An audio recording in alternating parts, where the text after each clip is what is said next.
Est-il encore possible d'obtenir le visa pour le Canada en 2025 au moment où je te parle? Je fais cette vidéo parce que le nombre de refus est quand même alarmant. Dépendamment du type de visa que tu demandes au Canada, en 2024, on dénombre 60% de refus.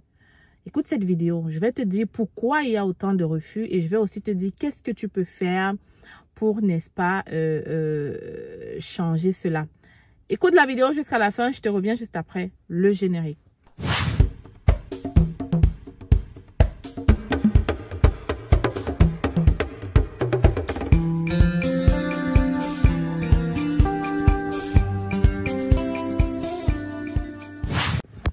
Oui, les amis, vous faites bien de vous poser cette question. C'est normal. Il y a eu tellement de changements au Canada depuis 2024 et 2025, c'est encore plus fort. Du moins, les lois sont beaucoup plus strictes.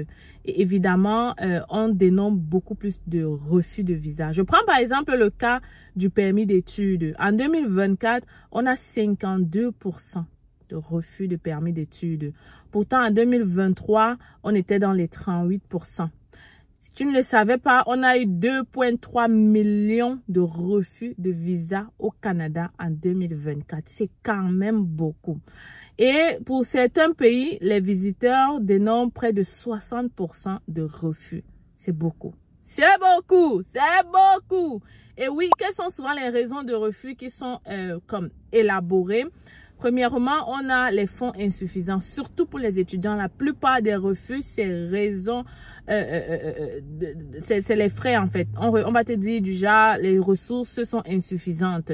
La deuxième raison, c'est qu'on n'est pas sûr que tu vas retourner dans ton pays. Tu n'as pas démontré que tu avais assez de liens avec ton pays d'origine. La troisième raison, c'est souvent quand tu finis de faire les examens médicaux, on va te refuser le visa pour X ou Y. D'autres raisons que je vois comme ça, mais voilà les trois raisons majeures de refus de visa temporaire. Donc, quand tu fais une demande de visa temporaire, ça va souvent être ça. Donc, pour les travailleurs, on va souvent aussi te dire que tu n'as pas démontré que tu as atteint, que tu as le niveau, en fait, le diplôme suffisant, en fait. Donc, voilà les raisons de refus, les amis. C'est catastrophique. 52% de refus pour les permis d'études, c'est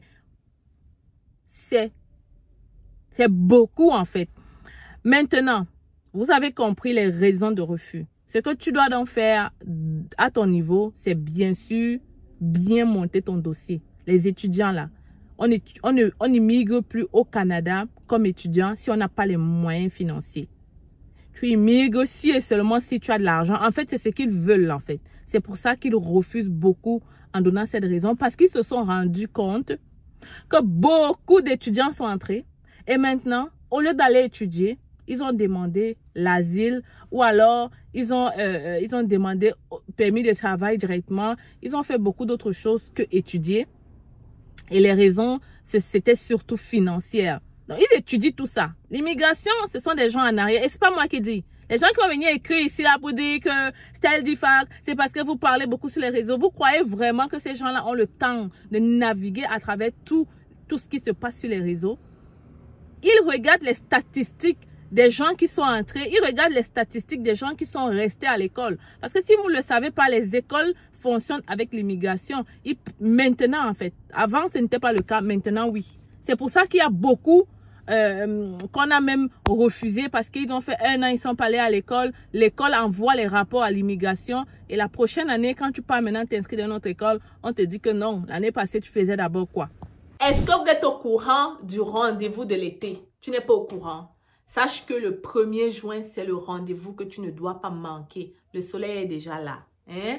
Donc, je t'invite le 1er juin au centre Laval à la porte numéro 3. Viens découvrir nos senteurs. Oui, regarde, il y en a un peu là. Viens découvrir. On a plus de 10 senteurs. On a des fragrances uniques. On a des parfums diffuseurs à bâtonner, comme tu peux voir, uniques. On a vraiment des pépites. Viens découvrir le 1er juin. Tu pourras tester nos senteurs gratuitement et tu auras droit à 10% de rabais ce jour-là uniquement. Alors, je t'invite à partager la nouvelle autour de toi. C'est dans un centre commercial, donc c'est sûr, tu ne vas pas t'ennuyer. On a beaucoup de cadeaux qui t'attendent ce jour-là. Et franchement, j'ai hâte de te servir. Viens découvrir des senteurs uniques qui pourront changer l'odeur dans ta maison. C'est l'été, n'est-ce pas? C'est l'été, on a nettoyé la maison. Maintenant, je t'invite à venir prendre des senteurs qui vont permettre que ta maison sente comme un hôtel de luxe. Tu ne dois pas manquer ce rendez-vous. Sans aucun pétresse, je serai là pour te servir ce jour. Alors, viens découvrir notre boutique au centre Laval le 1er juin 2025. Je t'attends. Donc, tu comprends donc que ces gens-là sont en communication avec les écoles. Ça veut dire qu'ils ont des statistiques vraies. Ce n'est pas moi qui le dis. Donc, ils se rendent compte que, bon, il y a peut-être 1000 personnes qui sont entrées au Québec et dans telle école, il y a eu telle personne. Dans telle école, il y a un nombre de personnes. Maintenant, quand l'école envoie le rapport, on se rend compte que non, en fait, il y a juste 5 inscrits. Et le reste où on peut vérifier, on voit qu'ils ont fait d'autres demandes où on ne les voit même pas. Ils ont disparu dans la nature. Ça fait en sorte que les années suivantes, ben, ils font des rapports. Et maintenant, les agents d'immigration qui octroient les visas vont maintenant plus explorer les pistes de ressources financières. Voilà pourquoi il y a de plus en plus de refus. Ce n'est pas qu'on ne veut pas vous donner, c'est qu'il y a beaucoup qui sont entrés, qui ont gâté la route. Et maintenant, les choses sont devenues beaucoup plus strictes. Il y a ça de un. De deux aussi, au Québec surtout, on veut de moins en moins de personnes. Du coup, de moins en moins de résidents temporaires, même permanents parce qu'ils ont fermé. Donc, du coup, ils sont très regardants sur ce côté-là. Donc, je vous le dis, clair et net, obtenir un visa étudiant en ce moment, il va vraiment falloir avoir un dossier lourd. Il va vraiment falloir avoir les moyens financiers pour immigrer. Et nous, on a la chance, si c'est facile, on a pu trouver comment démontrer cela. Parce qu'avant, on avait même les gens qui avaient les moyens, qui ouvraient les comptes bancaires au pays, mais on leur refusait toujours le visa avec ce message-là. Donc, si c'est facile, on a travaillé et on a pu trouver maintenant une option pour ces personnes-là qui veulent vraiment étudier, qui ont de l'argent et qui ont un emploi ou alors qui peuvent vraiment prouver leur source de revenus dans leur pays. Chers parents, je te parle maintenant à toi qui me regarde, qui souhaite faire voyager ton fils au Québec. C'est facile à dénicher la façon. D'ailleurs, je vais peut-être mettre la capture ici d'un client. On a testé avec ce client ce processus-là. On a vu que ça fonctionne à merveille. Même pas un mois, il a eu son visa. Pourtant, il avait d'abord eu le refus avec les mêmes raisons que je viens de te dire. Oui, il avait le refus avec les mêmes raisons. On a pris ça. On a travaillé parce que c'était trop. On en avait marre. C'était vraiment un dossier. On voulait vraiment tester avec lui. Donc, on a testé, on a vu que ça fonctionne et c'est vraiment, et j'ai compris que réellement, le problème, ce n'est pas qu'on ne veut pas vous donner le visa. Le problème, c'est qu'on veut que vous démontrez réellement que vous avez cette capacité financière, qui a l'argent pour vraiment étudier au Canada. Tu viens d'avoir ton visa du Canada. Félicitations, ma nouvelle Canadienne. Bravo à toi. Mais franchement, c'est le début d'une longue vie. Et la première, c'est que tu dois penser à tes finances. Voilà pourquoi je te propose d'ouvrir ton compte bancaire avec Desjardins, qui est une grande coopérative ici au Canada. Elle se trouve au Québec et en Ontario. Donc, si tu vas atterrir dans ces deux provinces-là, je te recommande la Banque Desjardins. La bonne chose, c'est qu'ils te permettent d'ouvrir ton compte, même étant encore en Afrique, avec une approbation de visa, bien sûr. En ouvrant ton compte avant d'atterrir au Canada, ça te facilite de trouver un logement, ça te facilite les transactions et franchement, c'est une chose de fait. OK? Alors, contacte-moi rapidement et je te mettrai en contact avec un de leurs conseillers et tu verras par toi-même. Le processus est simple. En seulement 2 ou 3 semaines, ton compte est ouvert. Tu peux virer tes fonds et éviter tout ce qui est arnaque, tout ce qui est virement. Les petits virements là, on a l'impression que ça aide, mais à la limite, franchement, soit tu peux tomber sur les arnaqueurs, soit ça peut te revenir beaucoup plus cher. Donc, contacte-moi rapidement et je te mets en relation avec un de leurs conseillers. Il va t'aider pas à pas dans ce processus-là. Tu m'écris, n'est-ce pas? Vas-y. Donc, toi qui vas faire tes papiers, tu peux venir si c'est facile, si tu as vraiment l'argent pour étudier, je te le dis. Et il faut vraiment avoir l'argent, il faut avoir un bon garant financier qui peut démontrer sa source de revenus. Si tu as les deux là, viens au cabinet. On va te donner plus de détails sur le montant réellement. On va trouver l'école pour toi, mais il faut vraiment avoir l'argent qu'il faut. OK? Au Québec, la plus petite formation est dans les 14 000 $. Donc, je te le dis direct là. Si tu as ne serait-ce que la moitié et tu as un garant financier qui peut démontrer d'où vient son argent et qu'il aura l'argent dans les prochaines années, viens nous voir. On va utiliser la même stratégie pour toi et tu auras le visa. Oui, je parle ici à tous les parents qui ont eu cet argent-là, mais l'enfant n'a pas pu voyager. On a pu trouver la solution pour vous. Donc, venez au cabinet rapidement pour commencer vos dossiers parce que oui, il y a encore des places admissibles pour les formations professionnelles. Donc, on peut commencer maintenant et vous allez juger de vous-même. Donc, je mets les captures ici du client en question. Il a eu un premier refus. Ensuite, on a refait. Il a eu le visa en seulement un mois. Il a eu sa bourse d'études à l'université. Il va payer 1 500 $, je crois 3 000 $ pour son année. C'est 2 sessions. Donc, franchement, la maman était super contente. J'espère qu'elle va accepter de faire la vidéo au cabinet pour vous démontrer cela.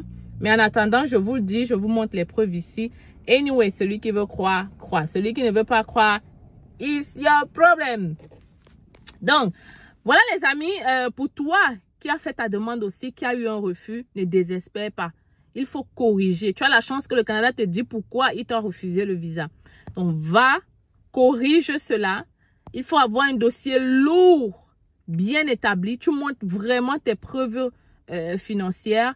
Si tu dois, on t'a dit la raison, c'est qu'on n'est pas sûr que tu vas retourner. Ben, tu montres que tu as les liens avec ton pays. Tout ça, tu refais le dossier, tu soumets et tu pourras avoir ton visa. Donc, voilà les amis, la réalité est qu'au Canada, il y a beaucoup de refus. Mais est-ce que c'est pour autant que vous n'allez plus essayer, que vous n'allez plus faire les demandes de visa? Hein? Si on me pose cette question, je dirais continuez de foncer. Ne désespère pas. Continue de croire à ton rêve canadien. Il faut juste bien faire ton dossier actuellement. Avant, on faisait les choses comme ça, ils acceptaient. Maintenant, la réalité est différente. Il faut bien monter ton dossier et ça va fonctionner. On continue de donner les visas au Canada. Le client en question a eu le visa, ça fait même pas quelques jours. Tu peux le voir. OK? Donc, on continue de donner les visas au Canada. N'écoute pas les ondes dit, fais ta propre expérience. Viens au cabinet maintenant pour les étudiants qui veulent faire des formations professionnelles au Québec. On a trouvé la solution pour vous, donc je vous attends nombreux au cabinet. On est ouvert de lundi à samedi. Le numéro est là, l'email est là, ok? Allez-y directement, on traite les dossiers à distance. Vous n'êtes pas obligé d'être au Cameroun pour qu'on traite votre dossier, vous n'êtes pas obligé d'être à Yaoundé. On peut tout faire à distance, vous signez le contrat, les consultants sont partout, un peu partout. On fait les choses à distance et tu vas voir, 2026 te trouvera au Canada. Moi, j'y crois. Si toi aussi tu y crois, alors on peut travailler ensemble. Si tu n'y crois pas, reste dans ton coin. Ne me donnez pas les commentaires ici bizarres. Je ne force pas quelqu'un. Je parle ici aux parents qui ont envie que leurs enfants étudient au Canada. Je vous attends nombreux dans le cabinet. Je suis là pour vous. On y va. Tu n'es pas au courant de l'opération sans visa résidence permanente organisée par C'est Facile? Alors, si tu n'es pas au courant, laisse-moi t'expliquer. C'est facile, lance une promotion sur tous les visas de résidents permanents. Vraiment des prix imbattables, jamais vus dans notre cabinet. Tout ce que tu as à faire actuellement, c'est de nous contacter pour en savoir plus. Tu m'écris par email ou à travers ce numéro de téléphone. Les critères de sélection, vraiment, c'est le test de français, l'expérience de travail et si tu as déjà ton évaluation de diplôme. Mais si tu n'as pas tous ces documents, ne t'inquiète pas, on pourra toujours t'aider. Qu'à cela ne tienne, contacte-nous rapidement parce qu'en ce moment, c'est la fête, c'est facile. L'objectif est de permettre à plusieurs d'entre vous de réaliser leur rêve canadien en 2025. Je suis avec vous. La fête est terminée, mais c'est facile. On continue, on y croit, on avance parce qu'on a envie de vous voir réaliser ce rêve.